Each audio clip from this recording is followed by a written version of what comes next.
Good morning friends, এখন বাজে 11টা। তো এখন আমি রান্না বসাতে যাচ্ছি।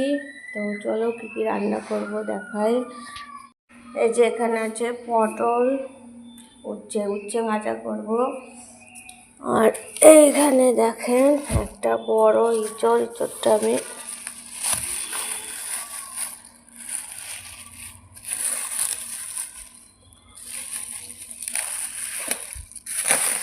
এই যে ইঁচড়।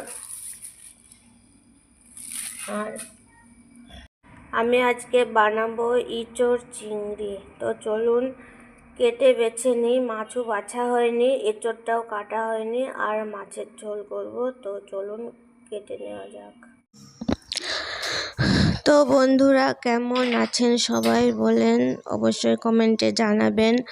তো আগে যারা আমার ভিডিও দেখেছেন তাদের উদ্দেশ্যে বলছি, মানে আমাকে চিনতেন দুই একজন হলেও। তো সেই চ্যানেলটা আমার বেশ ভালো গ্রো করেছিল, যদিও ভিউজ খুব কম আসতো। তো কোথাও কোনো ভুল ত্রুটি কিছু একটা হয়েছিল, যার জন্য আমার ওটা মানে অনেকবারই একবার স্ট্রাইক খেয়েছে, একবার নানান রকম সমস্যা হয়েছে। হওয়ার পর মানে অনেক রকম সমস্যা আসছিল।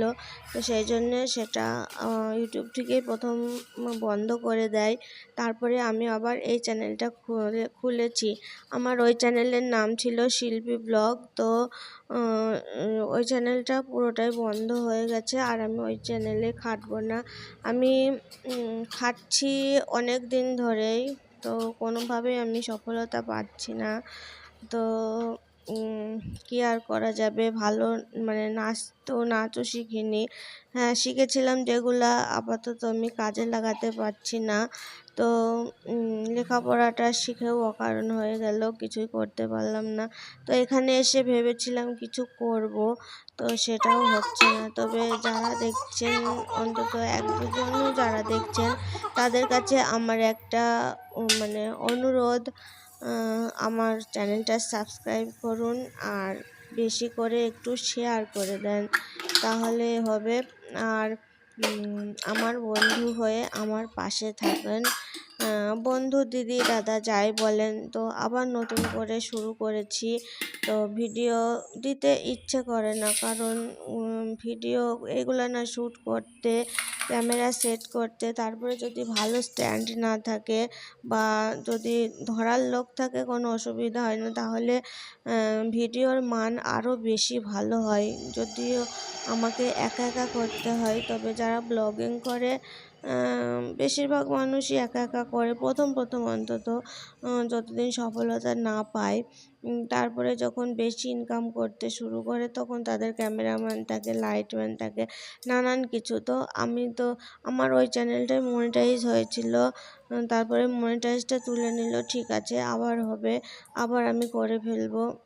বারবার ওরা ডেট দিচ্ছিল, কিন্তু কোনোভাবেই আমি ওটা মানে ঠিক করতে পারছিলাম না। তাই সেই জন্য সবাই বললো ওটা বন্ধ করে দাও। তো গুড আফটারনুন ফ্রেন্ডস, তো দেখছেন আমার স্নান হয়ে গেছে, আর একটুখানি সাজুগুজু করে নিলাম। এখন আমার গোপালদের স্নান করাবো, খাওয়াবো। তো চলো আজকে গোপালদের স্নান করানো তোমাদের সঙ্গে আমি শেয়ার করব।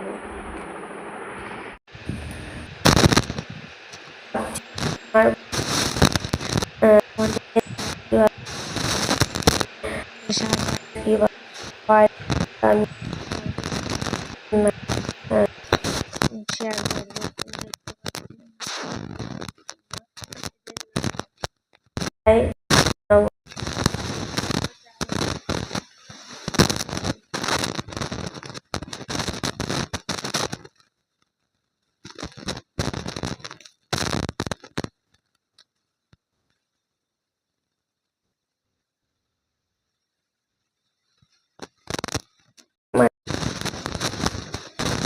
হয়ে গেছে, এমনিতেও আমি বাড়ি থেকে খুব একটা বেরোই না কোথাও।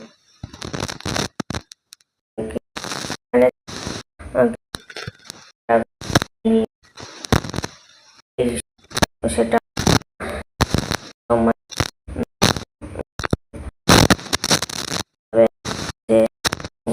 লাগে না।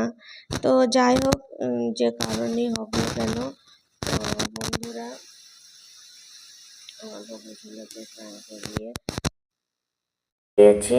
আর এখানে তিনটে জামা, ফুল করে তিনটে জামা নিয়ে নিয়েছি আমি, দুটোই দরকার ছিল। তো যাই হোক, এখানে চিংড়ি মাছটা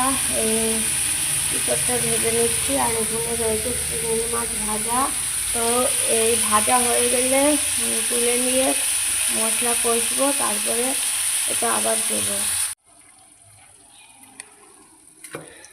এই যে জলগুলো ভেজে নিয়েছি, আর এখানে এই যে মশলাগুলো দিয়ে দিচ্ছি।